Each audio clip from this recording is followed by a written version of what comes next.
Hello everyone, this is Raju Devakar from New St. Stephen Public School, Unit 3, Agra.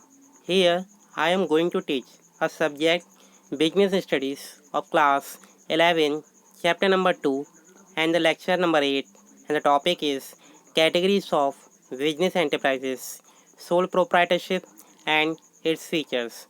So let's start.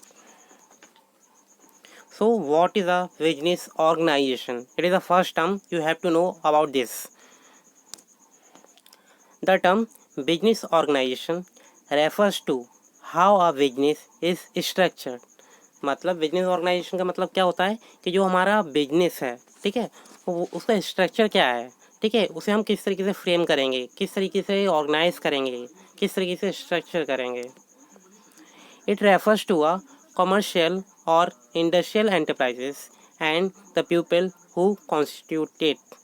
Basically जो business organisation basically क्या है, एक group है, ठीक है, group है जिसमें बहुत सारे इंडिविजुअल्स ग्रुप में मिलके वर्क करते हैं for the purpose of business और for achieving the goal of organization.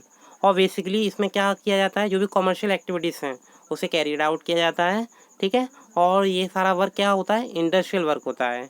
और बेसिकली इसमें बहुत सारे इंटरमीडिएट्स और इंडिविजुअल्स वर्क करते हैं, ठीक है, वो अपना बेस्ट देते हैं for achieving the aim of organisation.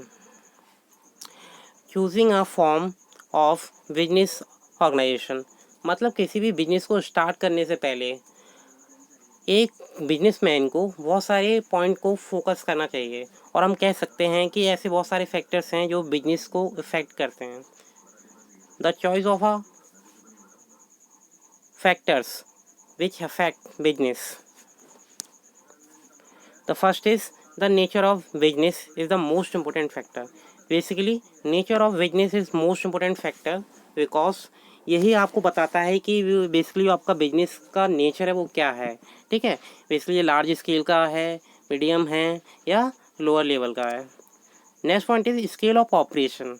ये बेसिकली बताता है क्या है, वॉल्यूम बताता है बिजनेस की, ठीक है. Volume in terms of size, just large, medium and small. और size of a market area means basically जो आपका बिजनेस है आप कहाँ सेटअप करोगे, लोकल मार्केट में सेटअप करोगे, नेशनल मार्केट में सेटअप करोगे या इंटरनेशनली सेटअप करोगे. Now the next factor is the degree of control desired by the owner. और बेसिकली जो ओनर मतलब क्या है, जो बिजनेस का मालिक है, ठीक है, वो उसके पास कितनी पावर है अपने बिजनेस को कंट्रोल करने की. Amount of capital required for the establishment and operation of a business. जो बिजनेसमैन है, बिजनेस स्टार्ट करना चाहता है, ठीक है, तो उसे कितनी कैपिटल की नीड पड़ेगी, मतलब कितनी मनी की नीड पड़ेगी जिससे वो अपना बिजनेस स्टार्ट कर सके और जो भी बिजनेस के ऑपरेशन हैं उन्हें रन कर सके. The volume of risk and liabilities as well as the willingness of the owner to wear it.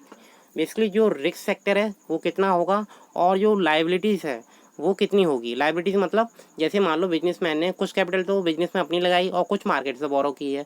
अब उसने जो मार्केट से बोरो की है, अब वो क्या है, लायबल है उस मनी को पे करने के लिए. मतलब उसने अपना काम तो चला लिया और अपना काम चलाने के बाद क्या करेगा, उस मनी को रिटर्न भी तो करेगा, ठीक है. Now the next is comparative tax liability. Tax liability means जो बिजनेसमैन है, ठीक है, बिजनेस करता है, उसके बाद उसे प्रॉफिट अचीव होता है और प्रॉफिट अचीव होने के बाद वो क्या करता है, टाइम टू टाइम टैक्स पे करता है गवर्नमेंट को. Now introduction part. A business enterprises is an organization which is engaged in some business or commercial activities. मतलब जो बिजनेस एंटरप्राइजेस का मतलब क्या है, एक ऑर्गेनाइजेशन से है जिसमें क्या होता है, कमर्शियल एक्टिविटीज़ होती हैं और बिजनेस एक्टिविटीज़ होती हैं, ठीक है. Every business enterprise is a separate and distinct unit of business. और जो बिजनेस एंटरप्राइजेस है वो क्या है, एक सेपरेट एंटिटी है बिजनेस की. Every business entity adopts some form of business organization to carry out business activities. और बेसिकली जो बिजनेस एंटिटीज़ होती हैं, ठीक है, तो बेसिकली वो क्या करते हैं, डिफरेंट टाइप्स ऑफ बिजनेस में डील करती हैं. और हम कह भी सकते हैं कि बहुत सारी फॉर्म्स होती हैं बिजनेस की, उसके बारे में अभी हम पढ़ेंगे. Business enterprises may be classify into 3 broad category. The first is private sector enterprises, second is public sector enterprises and the third is joint sector enterprises. Now, private sector enterprises. The business enterprises which are owned, controlled and managed by private individuals are known as private sector enterprises. मतलब ऐसा business जिसे कोई individual क्या करे, own करे। Own मतलब ownership उसकी हो, उसका वो मालिक हो। साथ साथ जो भी बिजनेस की एक्टिविटीज़ हैं, बिजनेस ऑपरेशन है, कंट्रोल वो ही करे और साथ साथ मैनेज भी करे वाया इंडिविजुअल। और इंडिविजुअल कैसा, प्राइवेट इंडिविजुअल। मतलब ऐसा इंडिविजुअल जो प्राइवेट से बिलोंग करता है, उसे हम बोलते हैं private sector enterprises. The enterprises work with the main motive of earning profit. और बेसिकली क्या होता है कि जो प्राइवेट सेक्टर एंटरप्राइजेस हैं, उनका मेन और अल्टीमेट ऑब्जेक्टिव क्या होता है, अर्निंग प्रॉफिट। ठीक है। Just example, Reliance India limited, Tata company, Birla company और विप्रो। बेसिकली ये जानी मानी कंपनियां हैं, ठीक है, और बहुत लंबे समय से बिजनेस कर रही हैं और huge amount of profit earn कर रही हैं हर year. Now the second is public sector enterprises. The business enterprises which are owned, controlled and managed by the central and state government are known as public sector enterprises. मतलब ऐसी enterprises और ऐसी business unit जिसे central और state government क्या करें, control करें, उसकी ओनिंग करें और साथ साथ उसे टाइम टू टाइम मैनेज करें, तो उसे हम बोलते हैं public sector enterprises. This enterprises work with the main motive of service. और इनका मेन और अल्टीमेट ऑब्जेक्टिव क्या है, सर्विस में डील करना। ठीक है। अगर हम बात करते हैं एग्जाम्पल्स की, तो बेसिकली आपने इनके एग्जाम्पल्स के नेम तो सुने होंगे, जैसे SAIL, steel authority of India limited, GAIL, gas authority of India limited, और LIC, life insurance corporation, etcetera. Now the third is joint sector enterprises. As in name suggest joint, it is a combination of private and public sector enterprises. The business enterprises which are own, control and manage jointly by private entrepreneur and government. मतलब जो भी private entrepreneur है, मतलब जो new businessman है, ठीक है, और गवर्नमेंट है, ये दोनों क्या करते हैं, आपस में जॉइंट हो जाते हैं, मिल जाते हैं और एक न्यू बिजनेस सेटअप करते हैं। ठीक है। और साथ साथ क्या करते हैं, डे टू डे जो भी मैनेजमेंट की एक्टिविटीज़ हैं उसे रन करते हैं। देन इसके बाद उनका जो सुपरविजन है, ठीक है, वो कुछ मेंबर्स करते हैं, just like board of director. अगर हम बात करते हैं इनके क्या एग्जांपल्स हो सकते हैं, जैसे मारुति उद्योग लिमिटेड, ठीक है, then Cochin refineries etcetera. Now, forms of private sector enterprises. Basically, the forms of business unit is categorized into two parts: private sector enterprises and public sector enterprises mainly.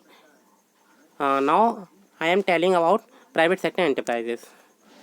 So, there are 5 main forms. The first is sole proprietorship, second joint Hindu family business. Basically यो word आपको नज़र आ रहा है हिंदी, ये हिंदी ना होकर हिंदू होगा, there is typing mistake. Now the next is partnership, then cooperative society and last is company. अब बात करते हैं sole proprietorship. Basically sole proprietorship का मतलब क्या है, पहले तो आपको क्लियर हो गया होगा। बेसिकली हम जो टॉपिक पढ़ रहे हैं फॉर्म्स ऑफ बिजनेस ऑर्गेनाइजेशन, तो बेसिकली सोल प्रोप्राइटरशिप है वो क्या है, एक फॉर्म है बिजनेस एंटरप्राइजेस की। ठीक है, या हम कह सकते हैं एक टाइप है प्राइवेट सेक्टर्स का। A business own, manage and control by a single individuals is known as sole proprietorship. मतलब ऐसा बिजनेस जिसे केवल एक ही व्यक्ति क्या करे, ओन करे, मैनेज करे और कंट्रोल करे, ऐसे बिजनेस को हम बोलते हैं sole proprietorship business. It is also known as sole trader. और इसी बिजनेस को अदर नेम से भी जाना जाता है, जिसे हम बोलते हैं सोल ट्रेडर्स। मतलब एक ही पर्सन क्या करेगा, बिजनेस करेगा। डेफिनेशन ऑफ सोल प्रोप्राइटरशिप बात करेंगे इसकी, पहले हम मीनिंग की बात कर लेते हैं कि इसका डेवलपमेंट कैसे हुआ। The word sole which means single and the word proprietorship which means ownership. Sole का मतलब क्या है, सिंगल, सिंगल मतलब कोई एक पर्सन, एंड प्रोप्राइटरशिप का मतलब क्या है, ओनरशिप, ओनरशिप मतलब जो उसका मालिक होगा। The legal business activities which is own and control bye an individual is called soul proprietorship. मतलब जो भी ओनिंग एक्टिविटी है, ठीक है, ओनरशिप से रिलेटेड, और दूसरा कंट्रोलिंग से रिलेटेड एक्टिविटी, इन दोनों एक्टिविटीज़ को जो एक इंडिविजुअल करता है उसे बोलते हैं sole proprietorship. Now definition according to V.O. Wheeler, the sole proprietorship is the form of business ownership. Firstly, it is a form of business ownership which is owned and managed by a single individual. तो basically ये terms हमने अभी discuss कर दिए हैं, ठीक है, कुछ नए टर्म्स नहीं हैं। Now the next definition according to J.L.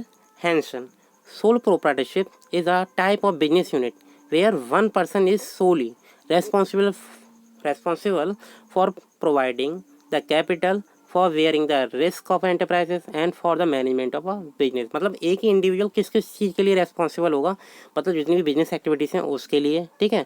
Capital provide करने के लिए वही रेस्पॉन्सिबल है। रिस्क फैक्टर को कैसे वेयर करेगा वो एक इंडिविजुअल ही करेगा, और साथ साथ जो बिजनेस है उसे कैसे मैनेजमेंट करना है उसका, ये भी एक इंडिविजुअल ही करेगा। इसलिए हम बोलते हैं इस बिजनेस को sole proprietorship. Now the next definition according to Gloss and Waker, a sole proprietorship is a business owned by one person and operated for his profit। मतलब एक ही इंडिविजुअल करेगा for the purpose of generating profit. ये बहुत ही छोटी सी definition है, ठीक है, तो आप इसे भी लर्न कर सकते हैं। So, from the above definition, we can say that the sole proprietorship is the legal business activities where an individuals own and manage and control all the business activities। मतलब एक फॉर्म है business enterprises का, ठीक है, और legal business है ये, जिसमें एक इंडिविजुअल क्या करता है, अपने बिजनेस की ओनरशिप को हैंडल करता है, साथ साथ बिजनेस एक्टिविटीज़ को कंट्रोल करता है, और जितना भी मैनेजमेंट रिलेटेड वर्क है उसे भी वही कंट्रोल करता है। मतलब जितनी भी एक्टिविटीज़ हैं ए से लेके जेड तक बिजनेस की, वो सब एक इंडिविजुअल करता है। Now there are certain features of sole proprietorship, let's discuss. First is single ownership. As a name suggest, single ownership मतलब किसी एक पर्सन की ओनरशिप, मतलब एक ही पर्सन उसका मालिक होगा। Only one will be the owner of the business, no other person will not be involve as an owner, और कोई अदर पर्सन इस बिजनेस में इन्वॉल्व नहीं होगा। Now the second feature is easy to formation. The formation of sole proprietorship is very easy. ये मतलब इसे start करना बहुत ही ईजी है। अब क्यों ईजी है इसके रीजन डिस्कस करते हैं। There are few documents, sometimes no documents to be needed for forming single enterprises. Basically आपको पता है जब भी हम किसी बिजनेस को स्टार्ट करते हैं तो हमें बहुत सारी लीगल फॉर्मेलिटीज़ को कंप्लीट करना पड़ता है, बहुत सारी डॉक्यूमेंट्स को फिलअप करना पड़ता है। पर इस बिजनेस में क्या होता है कि आपको क्या करना पड़ेगा, तो कभी कभी तो क्या होता है कि कुछ बिजनेस ऐसे हैं जहाँ लीगल फॉर्मेलिटीज़ की नीड ही नहीं है, अगर कुछ हैं भी तो वहाँ बहुत लिटिल फॉर्मेलिटीज़ हैं, ठीक है। तो there is easy to form. Now the next is direct relation. Owner always involve with the activities of single ownership business. जो ओनर है वो क्या करेगा, ओनली सिंगल एक्टिविटीज से ही क्या करेगा, बिजनेस की से डील करेगा। That is why owner has direct relation with business, और जो ओनर है उसका डायरेक्ट रिलेशन होगा बिजनेस से। Now the next feature is investment of low capital. Only owner can invest capital from his और बोरोड। मतलब जो ओनर है वो क्या करेगा, अपनी खुद की कैपिटल को इन्वेस्ट करेगा, और साथ साथ कुछ मनी को मार्केट से बोरो कर सकता है, मतलब उधार ले सकता है। Self management, each and every task will be conducted by the owner.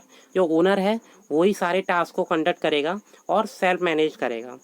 Now the next is personal risk. The personal property owner will be liable for sole proprietorship. और बेसिकली जब मतलब जो भी ओनर है उसने मार्केट से कोई loan लिया है या कोई भी उधार लिया है, अगर उसे पे करना है, ठीक है, तो वो क्या करेगा, अपनी पर्सनल प्रॉपर्टीज़ को भी यूज़ कर सकता है उसके लिए। Now the next is profit and loss. Full amount of profit and loss will be entitled by the owner. और जितना प्रॉफिट होगा जितना लॉस होगा उसका एक ही मालिक होगा, वो कौन होगा, वो उस बिजनेस का ओनर ही होगा। Government regulation, government has little or sometimes no rules regulations about activities of the sole proprietorship. मतलब गवर्नमेंट की ओर से ज़्यादा स्ट्रिक्टनेस नहीं है बिजनेस के लिए, और ज़्यादा फॉर्मेलिटीज़ नहीं है। Now the next feature is no separate entity. Owner is not separate from the business activities. आपको अब पता चल गया होगा जो ओनर है वो बिजनेस से डायरेक्ट कनेक्ट रहता है, ठीक है। Owner and director of the business are the same, और जो ओनर है वही उसका डायरेक्टर होगा, क्योंकि आपको पता है वो एक इंडिविजुअल है और उस बिजनेस में कोई अदर पर्सन इन्वॉल्व नहीं है। Now uncertain stability, the stability of the sole proprietorship is not certain. Basically जो भी स्टेबिलिटी है वो सर्टेन नहीं है, ठीक है, because any time the business may be winding up for the reason of loss death of owner. मतलब ये बिजनेस फिक्स नहीं है। मान लो कोई एक इंडिविजुअल है, उसे बिजनेस में लॉस हो जाता है तो उसे अपना बिजनेस बंद करना पड़ेगा, या मान लो उसकी डेथ हो जाती है, तो अब कौन इस बिजनेस को आगे रन करेगा, कोई नहीं करेगा। तो इसलिए हम कह सकते हैं जो स्टेबिलिटी है वो सर्टेन नहीं है, इसलिए वो मतलब क्या है कि अनसर्टेनिटी है कहीं ना कहीं। Now advantage of sole proprietorship. अब बेसिकली अभी हमने डिस्कस कर लिए हैं बहुत सारे फीचर्स, और बेसिकली जो एडवांटेज हैं वो फीचर से डेवलप होते हैं। तो बात करते हैं ईजी ऑफ फॉर्मेशन। बेसिकली अभी आपको मैंने डिस्कस कर दिया ईजी ऑफ फॉर्मेशन क्यों है, क्योंकि एक इंडिविजुअल है वो स्टार्ट कर रहा है, ठीक है, और दूसरा क्या है, गवर्नमेंट की ओर से ज़्यादा स्ट्रिक्टनेस नहीं है इस बिजनेस के लिए। और द नेक्स्ट ऑप्टिमम प्रॉफिट, मतलब जितना भी प्रॉफिट होगा उसका एक ही ओनर होगा, एक ही मालिक होगा। लो टैक्स, अब आपको पता है जब एक इंडिविजुअल है वो कम से कम कैपिटल इन्वेस्टमेंट करेगा या एक लिमिट से कैपिटल इन्वेस्टमेंट करेगा तो उसका प्रॉफिट भी कम ही होगा, और जब प्रॉफिट कम होगा तो उसे टैक्स भी कम देना पड़ेगा। ईजी मैनेजमेंट, इंडिविजुअल क्या करता है, सेल्फ कंट्रोल करता है, सेल्फ मैनेज करता है, तो इसलिए इसका मैनेजमेंट ईजिली कर सकते हैं। और बेसिकली जहाँ बात आती है ग्रुप की, तो बेसिकली जब ग्रुप एक्टिविटीज़ को कंडक्ट करने में क्या होता है, डिफ़िकल्टीज़ होती हैं, तो वहाँ मैनेजमेंट थोड़ा क्या होता है, कॉम्प्लेक्स होता है। Proper decision making, decision making कब होती है, डिसीजन मेकिंग का मतलब क्या है, सिलेक्टिंग द बेस्ट ऑल्टरनेटिव और selecting the best answer out of many alternative. मतलब बहुत सारी प्रॉब्लम्स को क्या करोगे, आप एनालाइज करोगे और लास्ट में एक फाइनल रिजल्ट फाइंड आउट करोगे, उसके बेसिस पे आप क्या करोगे, डिसीजन लोगे।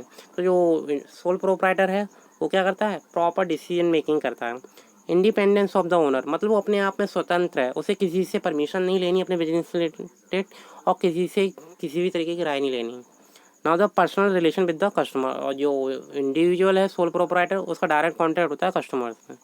Better control, only individual person है, किसी से उसे राय नहीं लेनी है, ठीक है, जो भी डिसीजन उसके खुद के हैं तो वो इजीली कंट्रोल कर सकता है।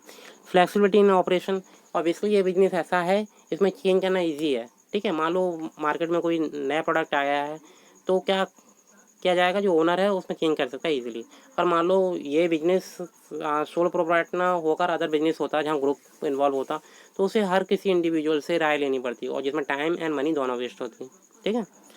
ईजी डिसोल्यूशन, ईजी डिसोल्यूशन मतलब इस बिजनेस को ईजिली ख़त्म कर सकते हैं। डिसोल्यूशन मतलब समापन कर सकते हैं, कि मान लो अगर डेथ हो जाती है तो ईजिली उसका मतलब जो भी है डिसोल्यूशन है वो हो जाएगा। अगर मान लो लॉस होता है तो जो इंडिविजुअल है वो अपने सेल्फ डिसीजन से बिजनेस को बंद कर सकता है। Now the disadvantage of sole proprietorship is unlimited liability. तो लाइबिलिटी मीन्स होता है कि वी आर लाइबल टू पे सम अमाउंट टू अदर्स, मतलब कि हम क्या हैं, लाइबल हैं। लाइबल मतलब जिम्मेदार हैं कि जो भी हमने उधार लिया है किसी से उसे हमें दो पे करना है, ठीक है। अब बेसिकली जो लाइबिलिटीज़ होती है दो टाइप्स की होती है, एक होता है लिमिटेड लाइबिलिटी, दूसरा होता है अनलिमिटेड लाइबिलिटी। अनलिमिटेड लाइबिलिटी का मतलब क्या है कि मान लो जो बिजनेसमैन है बिजनेस कर रहा है और उसे लॉस हो जाता है तो वो क्या करेगा, बिजनेस प्रॉपर्टीज़ को सेल आउट करेगा, और बिजनेस प्रॉपर्टी को सेल आउट करने के बाद वो क्या करेगा, लॉस को कंपनसेट करेगा, ठीक है। अगर मान लो बिजनेस प्रॉपर्टी सेल आउट करने के बाद भी वो लॉस से रिकवर नहीं हो रहा, तो जो बिजनेसमैन है सोल प्रोप्राइटर है तो उसे क्या करना पड़ेगा, अपनी पर्सनल प्रॉपर्टीज़ को भी सेल आउट करना पड़ेगा और उस लॉस को बियर करना पड़ेगा। तो अनलिमिटेड लाइबिलिटी का मतलब क्या है कि business property as well as personal properties both are involve in this process. Limited liability का मतलब क्या है कि जो भी बिजनेस की प्रॉपर्टी है उसे सेल आउट करने के बाद जो भी बिजनेस का लॉस है वो रिकवर हो जाए, यहाँ पर्सनल प्रॉपर्टी इन्वॉल्व नहीं होगी। Clear. Now the next is limited capital, जो इंडिविजुअल है उसकी लिमिटेड अमाउंट है, ठीक है, लिमिटेड इन्वेस्टमेंट करेगा तो लिमिटेड कैपिटल भी होगी उसकी। नो सेपरेट एंटिटी, अपने आप में इंडिविजुअल है, ठीक है, किसी और का उससे सपोर्ट नहीं है, तो इसलिए हम बोलते हैं वो नो सेपरेट एंटिटी। और हम ये भी बोल सकते हैं उसकी अलग से कोई ब्रांच नहीं है। अनसुटेबिलिटी फॉर लार्ज स्केल बिजनेस, जो भी लार्ज स्केल के बिजनेस हैं, ठीक है, उसके लिए ये बिजनेस सुटेबल नहीं है, ये इसका लिमिटेशन है। लैक ऑफ स्टेबिलिटी, और बेसिकली ये बिजनेस स्टेबल नहीं है, जैसे हमने बात की थी कि मान लो लॉस हो जाता है बिजनेस में तो बिजनेसमैन को अपना बिजनेस बंद करना पड़ेगा, या मान लो डेथ हो जाती है जो भी ओनर है उसकी। लैक ऑफ एम्प्लॉयमेंट अपॉर्चुनिटीज़, और बेसिकली इंडिविजुअल्स है तो अकेला बिजनेस करता है तो वो एम्प्लॉयमेंट अपॉर्चुनिटी भी जनरेट नहीं कर पाएगा, ठीक है। Now the next limited size है बिजनेस का। लैक ऑफ एक्सपर्ट मैनेजमेंट, और बेसिकली एक इंडिविजुअल्स है तो उस वो जो भी डिसीजन लेगा अपनी नॉलेज के अकॉर्डिंग लेगा, और आपको पता है कि जब हम अपने अकॉर्डिंग डिसीजन लेते हैं या कुछ एक्सपर्ट्स के हेल्प से कोई डिसीजन लेते हैं तो जो डिसीजन है किस तरीके से बेटर आ सकता है, ठीक है। तो आपको ही पता है जब हम डिसीजन लेते हैं तो जो ग्रुप डिसीजंस होते हैं वो बेटर माने जाते हैं, क्योंकि वहाँ सभी की क्या होता है, राय है वो इन्वॉल्व होती है। Now the next is limited scope of exemptions, ठीक है, यहाँ स्पेलिंग मिस्टेक्स है, एग्जेम्पशंस होगा, मतलब क्या है, जो टैक्स लाइबिलिटीज़ हैं क्या है, टैक्स लाइबिलिटीज तो मतलब जो भी इंडिविजुअल्स है वो टैक्स पे कर रहा है लिमिटेड अमाउंट, ठीक है, तो उसके लिए कुछ लिमिटेड ही मतलब बेनिफिट हैं। Now suitable field for soul proprietorship, मतलब जो बिजनेस है सोल प्रोप्राइटरशिप उसके लिए कौन कौन सी फील्ड बेटर है। जैसे बिजनेस ऑफ मिनिमम कैपिटल, मतलब उसके बाद अगर कम कैपिटल है तो वो इस बिजनेस को स्टार्ट कर सकता है। प्रोडक्ट ऑफ लिमिटेड डिमांड, मतलब ऐसे प्रोडक्ट जिसकी डिमांड कम है तो उसके लिए बेटर है।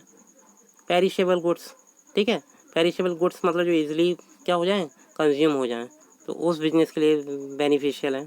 Then professional and service oriented, और दूसरा जहाँ सर्विस की डिमांड हो उस केस में ये क्या है, बेनिफिशियल है। Then product of changing demand, ऐसे प्रोडक्ट जिनकी demand time to time change हो रही है उनके लिए बेनिफिशियल है। स्मॉल एंड कॉटेज इंडस्ट्रीज के लिए बेटर माना जाता है। बिजनेस ऑफ लिमिटेड रिस्क, यहाँ रिस्क सेक्टर कम है उसके लिए बेटर है। And next is mobile and temporary business के लिए।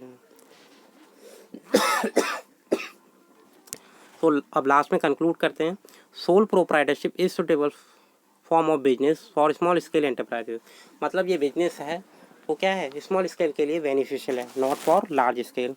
It is suitable for enterprises which is required personal attention and limited capital such as local grocery shops, small bakery shops, tailoring shops, doctor clinic etcetera.